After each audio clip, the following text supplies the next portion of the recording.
Hi, this is Chris from Total Parts Plus, and today we have a 2018 Mazda BT-50 XT dual cab ute.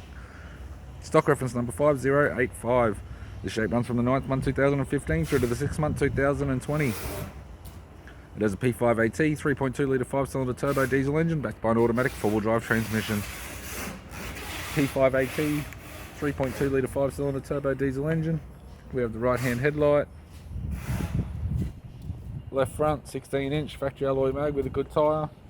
Left rear 16-inch factory alloy mag with a good tyre. Left tailgate garnish. Tailgate has multiple dents. Rear bumper, a few scuffs on the left hand side. Factory fitted tow bar supplied with all bolts, brackets, loom module, less neck.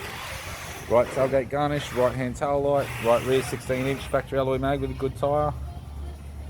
And a right front 16-inch factory alloy mag with a good tyre.